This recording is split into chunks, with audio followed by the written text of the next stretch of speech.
Sa ngalan ng Ama, ng Anak at ng Espiritu Santo. Amen. Ang pagpapala ng ating Panginoong Jesucristo, ang pag-ibig ng Diyos Ama, at ang pakikipagkaisa ng Espiritu Santo, naway sumainyong lahat. At sumaiyo rin. Mga kapatid, dali ng dumulog sa banal na hapag ng Panginoon. At upang tayo maging marapat makibahagi sa ating pagdiriwang, aminin natin ang ating mga kasalanan.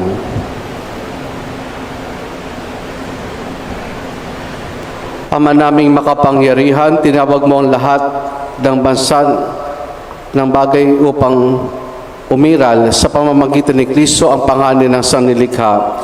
Ipagkaloob mo, isinasamo namin na sa pagtalima sa patnubay ng Espiritong bumubuhay, mapangalagaan namin na may pagmamahal ang gawa ng iyong mga kamay sa pamamagitan ni Jesus kasama ng Espiritu Santo magpasawalang hanggan. Amen. Amen.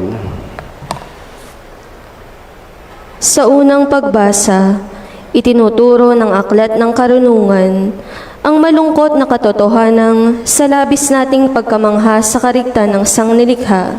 Nakalimutan natin ang may likha ng lahat.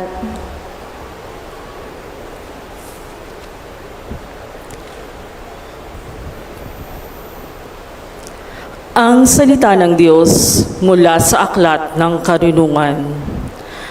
Napakahangal ang mga taong hindi nakakilala sa Diyos.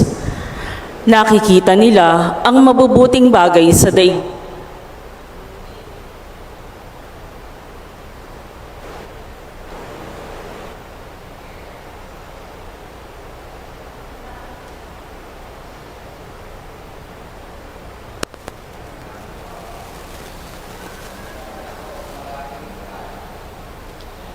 Ang salita ng Diyos mula sa Aklat ng Karunungan. Napakahangal ang mga taong hindi nakakilala sa Diyos. Nakikita nila ang mabubuting bagay sa daigdig, ngunit hindi nila makita ang Diyos na buhay. Pinag-aaralan nila ang kanyang mga nilalang, ngunit hindi nila nakikilala siya na lumalang sa mga ito. Sa halip, ang apoy, ang mabilis na hangin, ang unos, ang mga bituin naglalayag sa karurukan, ang rumaragasang tubig at ang mga tala sa kalangitan, ang kinikilala nilang mga Diyos na namamahala sa daigdig. Kung kinikilala nilang Diyos ang mga ito dahil sa kanilang angking kariktan, dapat ay nalaman nilang higit na dakila ang lumalang sa lahat ng iyan, ang Panginoong may kapal. Siya ang pinagmulan ng lahat ng kagandahan, ang lumikha sa lahat. Kung namangha sila sa kapangyarihan ng mga ito, dapat nilang malaman na higit ang kapangyarihan ng lumikha sa mga ito. Sapagkat sa pagmalas natin sa kalawakan at kagandahan ng sangnilikha, makikilala natin ang lumikha. Baka naman hindi sila dapat sisihin ng lubos. Maaaring nagsikap silang makilala ang Diyos, ngunit naligaw lamang sa kanilang paghahanap. Sa pag-aaral ng mga bagay na nasa paligid nila, lubha silang naakit sa kagandahang kanilang nakita, hanggang sa naniwala silang Diyos nga ang mga ito. Ngunit wala silang tunay na maidadahilan sa kanilang pagkaligaw. Kung nakayanan nilang pag-aralan ang sansinukob, bakit di nila nakilala ang Panginoong may likha sa lahat? Ang salita ng Diyos. Salamat sa Diyos.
dakila mong talaga.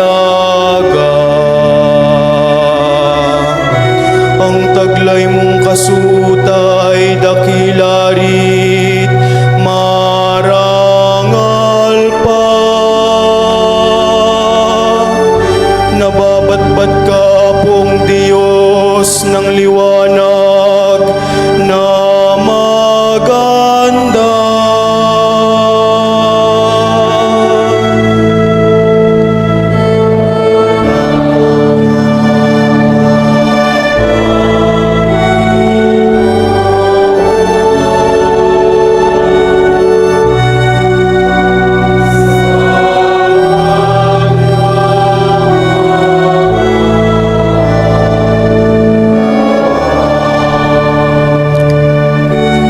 Ikaw na rin ang nagtayo ng saligan nitong lupa. Matatag na ginawa mo't hindi ito mauugat.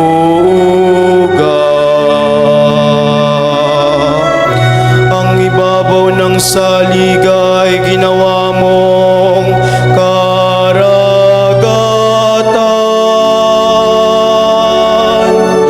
at tubig din ang bumalot sa lahat ng kabundukan.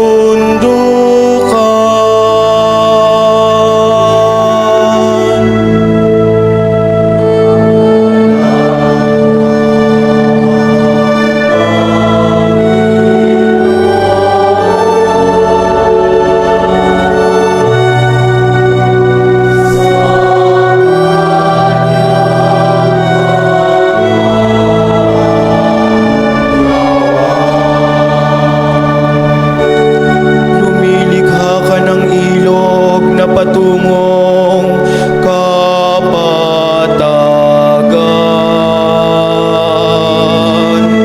Sa gilid ng mga burol umaagos na marahan. Sa naroong kakahuyay umaawit na masaya. Mga iboy nagpupugat sa malabay nilang sanga.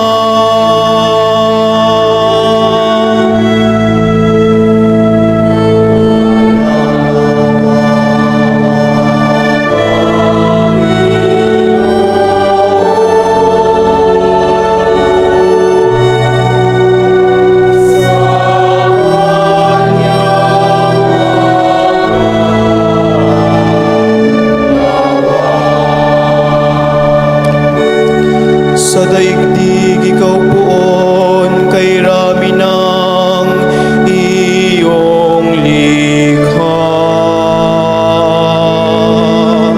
Pagkat ikaw ay marunong, kaya ito ay nagawa.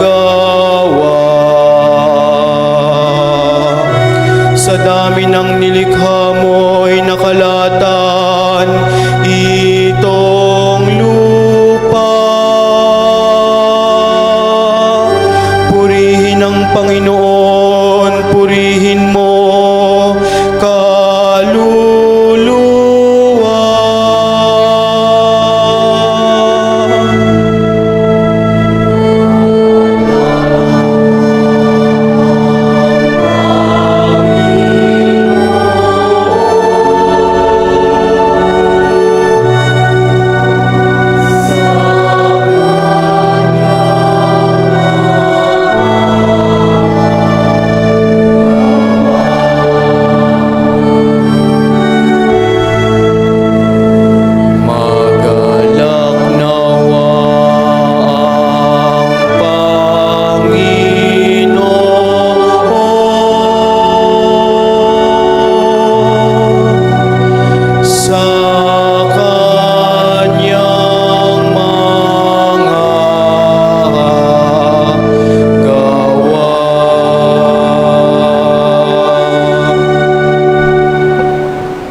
Sa ikalawang pagbasa, itinuturo ni Apostol San Pablo na ang lahat ay nilikha ng Diyos sa pamamagitan ni Kristo at para kay Kristo.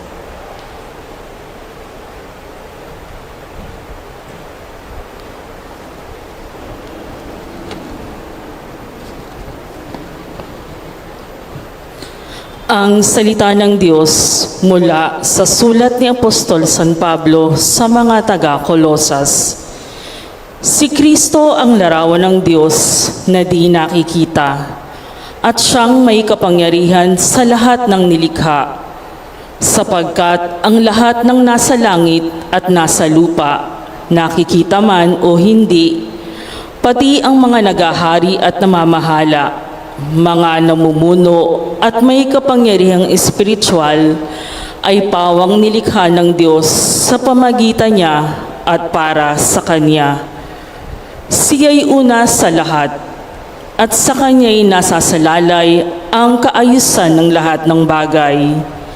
Siya ang ulo ng simbahan na Kanyang katawan. Siya ang una, ang panganay na anak, ang unang nabuhay na muli upang siya ang maging pinakadakila sa lahat ng bagay. Ipinasya ng Diyos na ang kanyang kalikasan ay manatili rin sa anak at inibig niyang ang sandaigdigan ay makipagkasundo sa kanya sa pamamagitan ng anak. Sa pamamagitan ng pagkamatay nito sa krus, nagkasundo nga ang Diyos at ang lahat ng nalikha sa langit at sa lupa. Ang salita ng Diyos. Salamat sa Diyos. Sa mabuting balita, itinuturo ni Jesus na siya ang Panginoon ng kalikasan sa pagpapasunod, maging sa hangin at alon.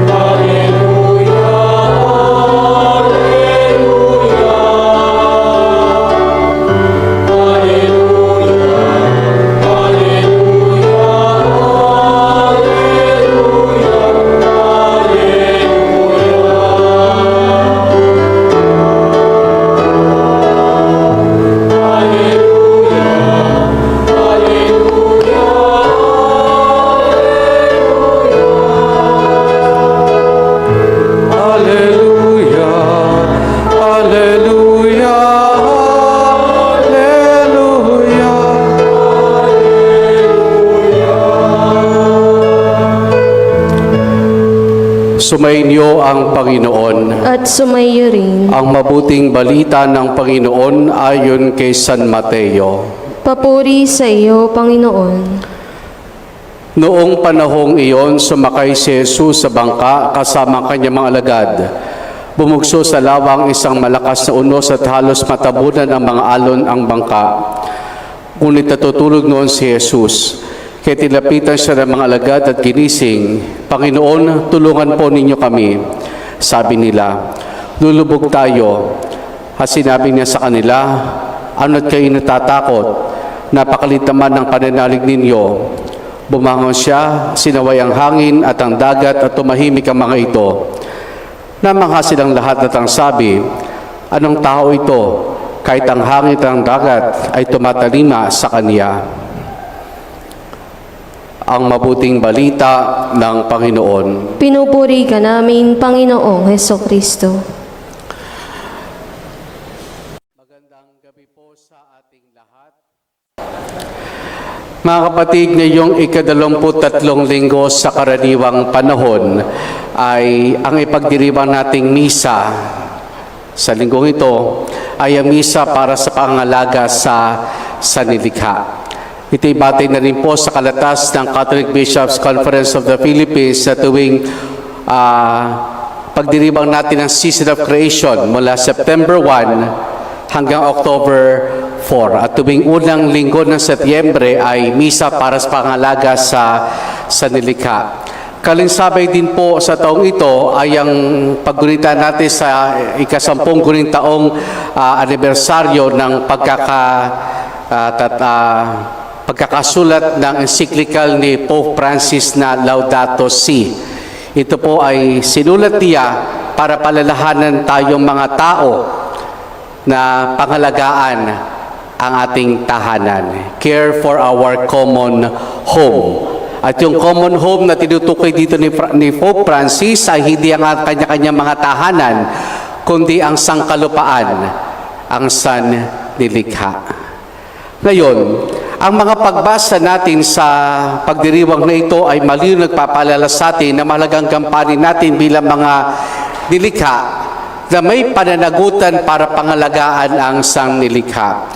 Sa ating pong ebanghelyo ay ating natunghayan dito na si Jesus at ang kanyang mga alagad ay sumakay sa isang bangka at sila'y naglayag.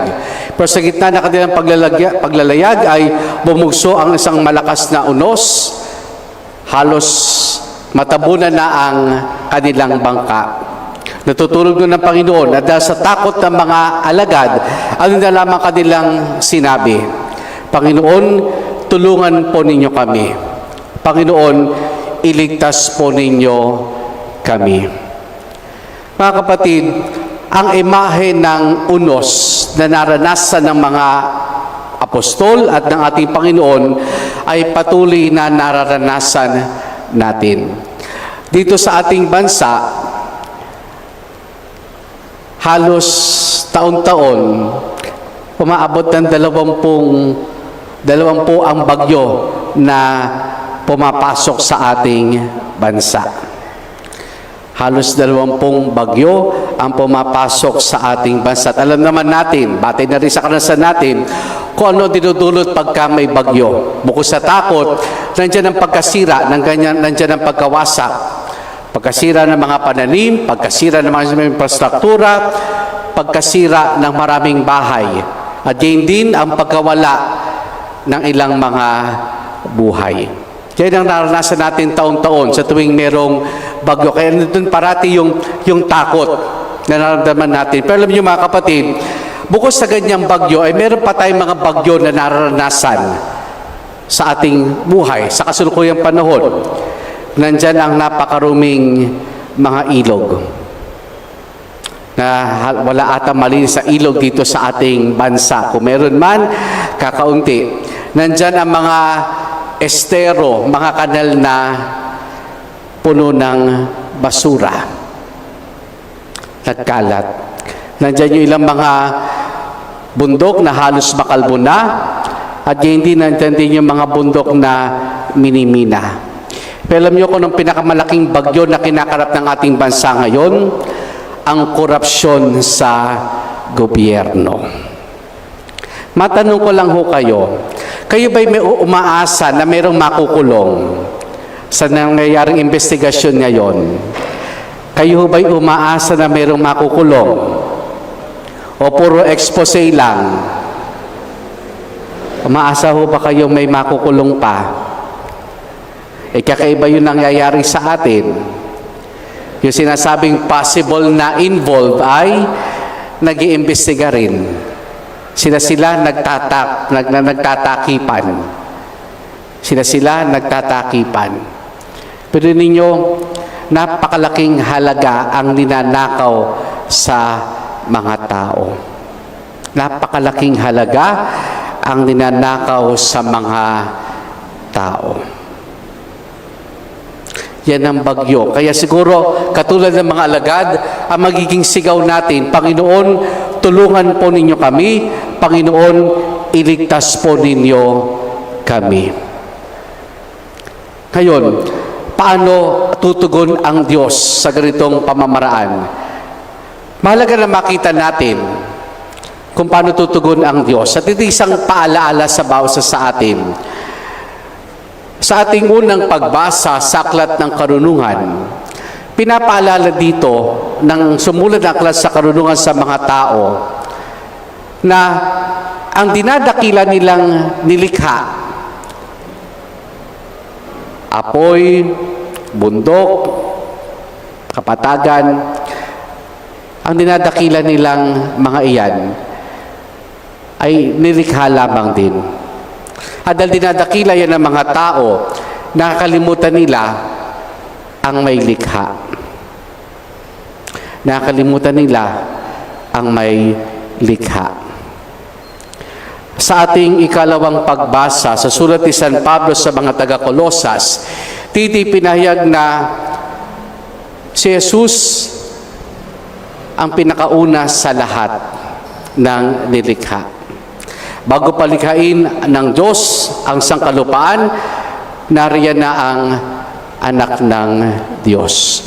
At ano pinupunto ng dalawang pagbasang ito? Na ang Diyos ay may likha, hindi ang tao. Ang Diyos ay may likha ng sangkalupaan, ng sannilikha, hindi ang tao. Kayon, kung hindi tayo ang may likha, ano magiging ang panin natin dito? All of us are stewards, tagapangalaga, katiwala ng sannilikha. Pero tayo mga tao, sadyang mapusok, iniisip natin na tayo ang may likha. Kaya nung ginagawa natin, inaabuso natin ng kalikasan. Inaabuso natin ang kalikasan. Siguro kung makapagsasalita lamang ang kalikasan, sasabihin din niya, Panginoong may likha, tulungan ninyo kami. Dahil masyado ng abusado tayong mga tao.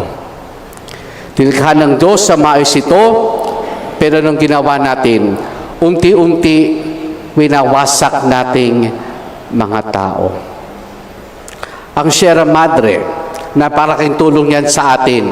Pero makikita natin na may ilang bahagi na ng Sierra Madre ang unti-unti nakakalbo. At alam natin kung gaano kahalaga ang Sierra Madre sa atin. Dahil ito yung bumabasag sa anumang bagyo na pumapasok sa ating bansa. Kapag nawala at tuluyang nakalbo ang Sierra Madre, ano mangyayari sa atin? Ang mga gumagawa niyan, mga ilang korap na mambabatas, mga ilang korap na mangangalakal. Inaabuso natin ang kalikasan. Kaya maganda yung paalala sa atin. Ang Diyos ang may likha, tayo ang katiwala. Tayo ang tagapangalaga ng sannilikha. Sabi sa Ebanghelyo, nung ginigising nila ang Panginoon, ano kayo't natatakot? Napakalit naman ng pananalig ninyo. Tayo bilang na sannilikha o bilang tagapangalaga, pinagkatiwalaan din ng Panginoon ng pananalig. At ang pananalig na yan, ang dapat na maging daan natin upang gawin natin kung ano yung tama, kung ano ang mabuti. Gawin natin kung anong tama, gawin natin kung ano ang mabuti.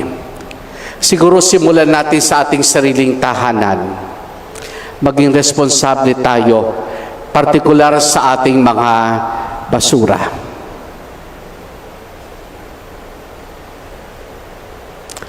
Maging responsable tayo, partikular sa mga basura ng bawat isa sa atin. Kung meron kayong kinaing candy nasa lansangan, huwag niyo lang itapon yung candy wrapper na yan sa lansangan. Malit lang iyan. Properly dispose it. Dito sa ating parokya, unti-unti ginagawa natin kapag may mga pagdiriwang, may mga pagtitipon na may kainan, iwasan na rin natin gumamit ng plastic at styrofoam. Alam naman natin ang mga iyan, patay na tayo, nandyan pa yan. Yung kaapu-apuhan ninyo, wala na rin, pero nandyan pa rin ang mga plastic. Kung di man natin totally ma-eradicate yan, at least mabawasan natin at simulan natin iyan. Simulan natin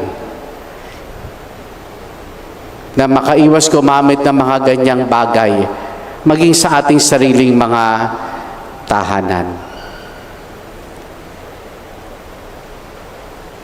At siguro isang maganda pang pamamaraan, bantayan natin ang nagaganap na investigasyon.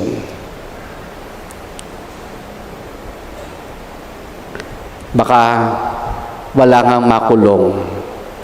Puro expose lang. Kung bakit walang makukulong, dahil sila mismo nagtatakipan. Saan ka nakakita, yung nag-iimbestiga, sinasabi nila may possibility na involved din o connected din. Only in the Philippines. Mga kapatid, nawa tayo bilang mga pinagkalooban ng Diyos ng dulong, ng karunungan, at tayo bilang mga pinagkatiwalaan ng mga laga ang sanilikha, yung mga mumunting pamamaraan, magawa natin. Munti man ito, maliit man ito, pero may maitutulong ito sa ating sannilikha. Pakinggan natin ang tinig ng sanilikhang umaaray na sa pang-aabuso at pagbawasak natin. Amen.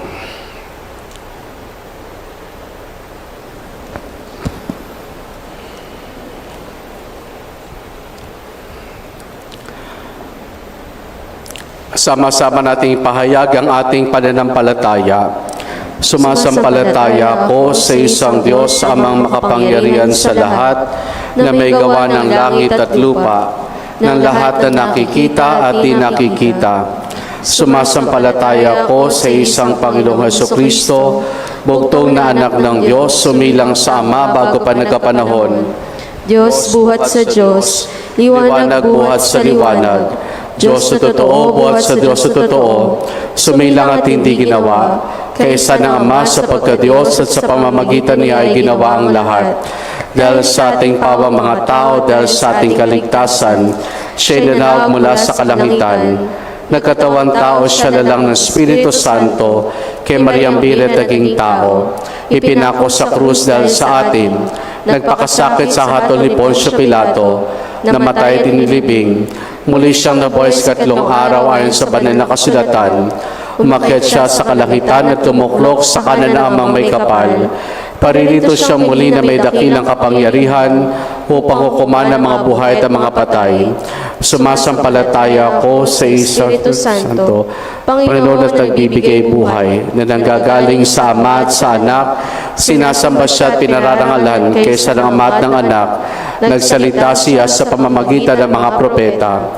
Sumasampalataya ako sa isang banal na simbahang Katolika at Apostolika, gayon din sa isang binyag sa kapagpapatawad ng mga kasalanan, at hinihintay ko muling pagkabuhay ng mga namatay at ang buhay na walang hanggan. Amen. Amen. Mga kapatid, idalangin natin sa Panginoon na tulungan tayo maging mapanagutan sa pangalaga sa sanlilikha ating isamo. Panginoon, dinggin mo ang aming panalangin. Panginoon, dinggin mo ang aming panalangin.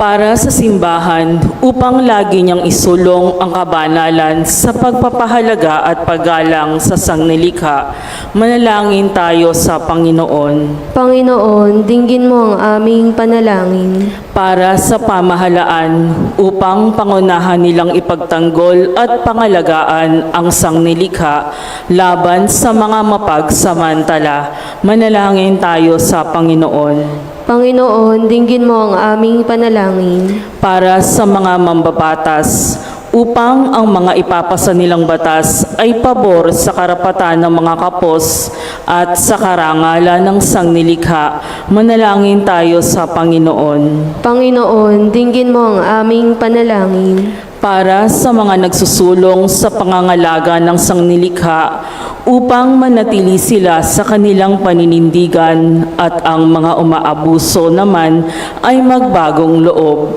Manalangin tayo sa Panginoon. Panginoon, dinggin mo ang aming panalangin. Ama naming lumikha, sa iyong kabutihan kami ginawa mong bahagi at katiwala ng sa nilikha. Itulot mong pangasiwaan namin ito na may pagpapahalaga at pag-iingat sa pamamagitan ni Jesus na aming Panginoon magpasawalang hanggan. Amen. Pag-aalay.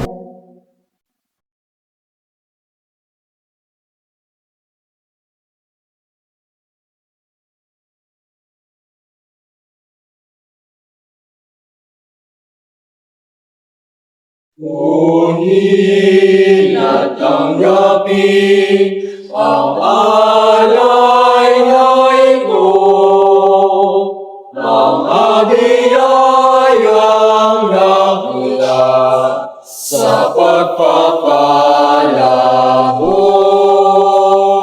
Handa ng bawat puso pagkaibig mo. Ngayon'y nananalig, nagmamahal sa'yo. Ilangay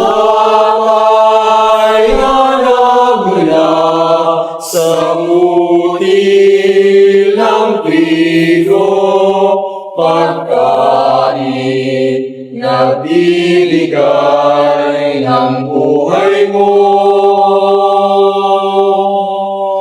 At alam na mula sa isang tampay ng ubas, pinungit, nagbibigay lakas.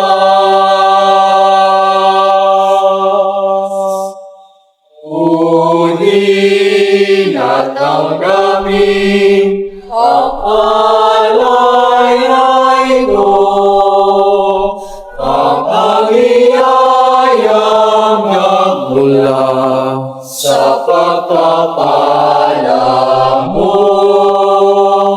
Handa ng bawat puso pagkainibig mo.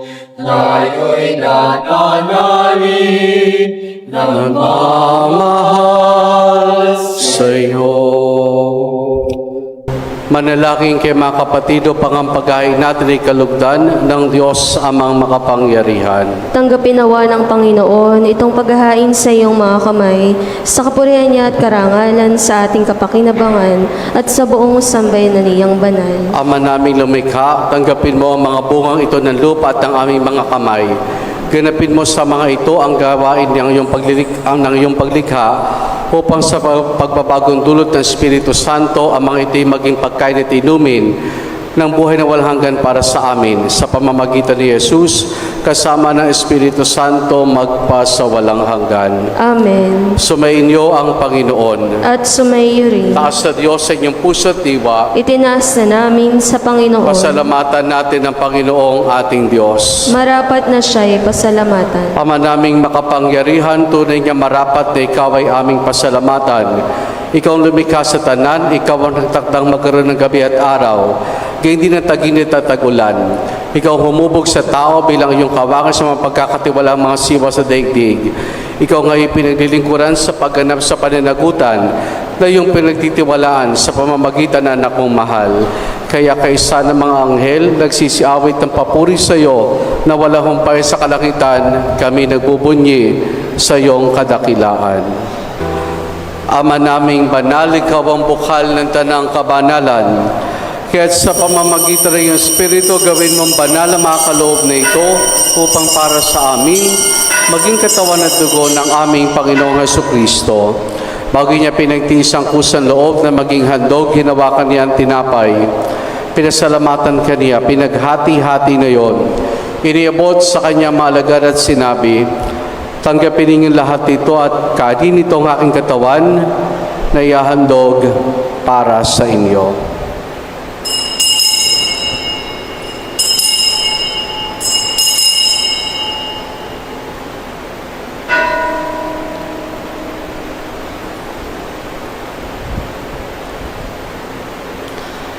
Gayun din naman na matapos ang hapunan, hinawakan niya ang kalis. Muli kanyang pinasalamatan. Iniabot niya ang kalis sa kanyang malagad at sinabi, "Tanggapin ninyo lahat ito, tinumini itong kalis ng aking dugo, ng bago't walang hanggang tipan. Ang aking dugo na ibubuhos para sa inyo at para sa lahat, sa kapagpapatawad ng mga kasalanan. Gawin ninyo ito sa pag-alaala sa akin."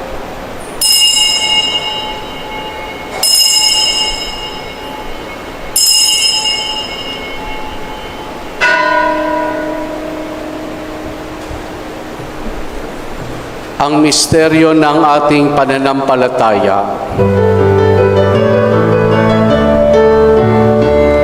Si Kristo ay ngunit kahit sarili ay inihalin, bilang pagkain inumin,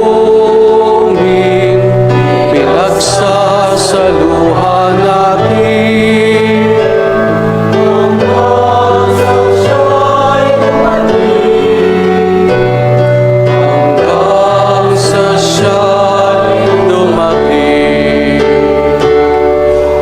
Ginagawa namin ngayon ang pag-alaala sa pagkamatay at muling pagkabuhay ng iyong anak.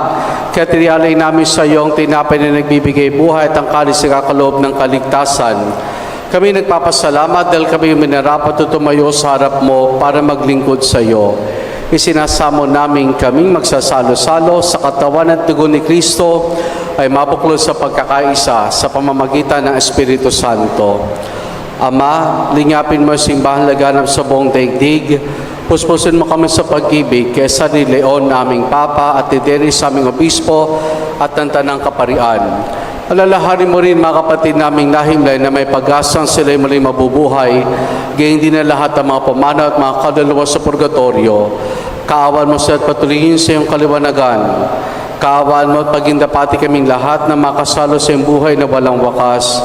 Kaisa ng mahal na Birheng Maria na Ina ng Diyos, si San Jose ang kanyang kabiyak ng puso, kaisa ng mga apostol, ni San Juan Bautista at ang lahat ng mga banal na namuhay dito sa daigdig ng kalugod-lugod sa iyo. Maipagdiwanawa namin ang pagpupuri sa kararangal mo sa pamamagitan ng iyong anak na aming Panginoong Heso Kristo. Sa pamamagitan ni Kristo, kasama niya at sa Kanya, ang lahat ng parangal papuri sa iyo, Diyos Amang makapangyarihan, kasama ng Espiritu Santo, magpasawalang hanggan.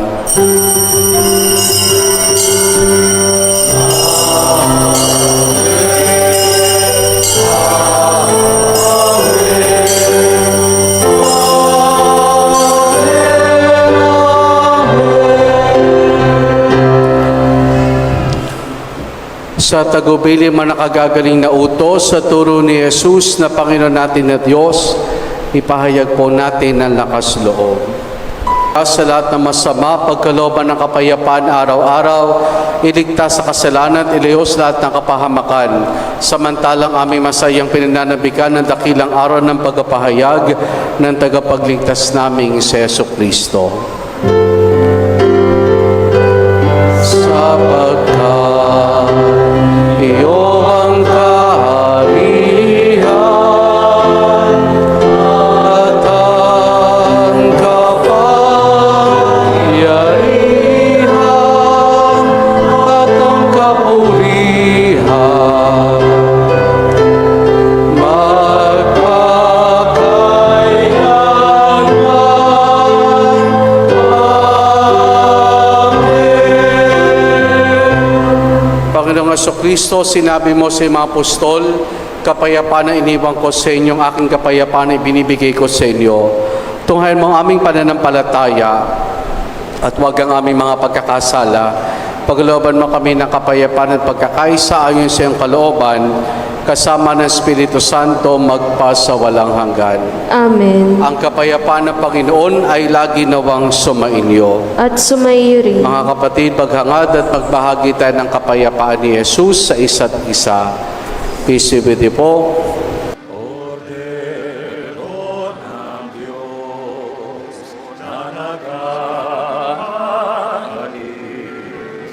ng mga kasalanan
Narito si Jesus, ang kordero ng Diyos.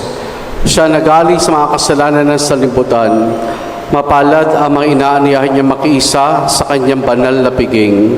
Panginoon, hindi ako karapat-dapat na magpatuloy sa iyo, ngunit sa isang salita mo lamang ay gagaling na ako.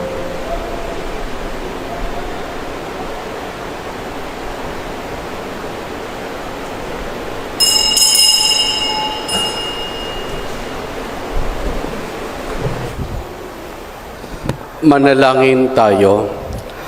Ama naming mapagmahal, nawa ang sakramento ng pagkakaisa na aming tinanggap ay magpalalim na aming pakikisa sa iyo at sa aming kapwa, upang sa pagkasam namin sa bagong langit at bagong lupa, matutunan naming mamuhay na may pagkakaisa kasama ng lahat ng iyong nilikha sa pamamagitan ni Jesus kasama ng Espiritu Santo magpasawalang hanggan. Amen. Sumainyo ang Panginoon At sumaiyo rin. at pagpalain tayong lahat ng mabutit mapagmahal na Diyos sa Ama, Anak at Espiritu Santo. Amen. Naialay na natin ang pagdiriwang ng banal na misa, humayo tayo bilang mga tagapangalaga ng sanlilikha.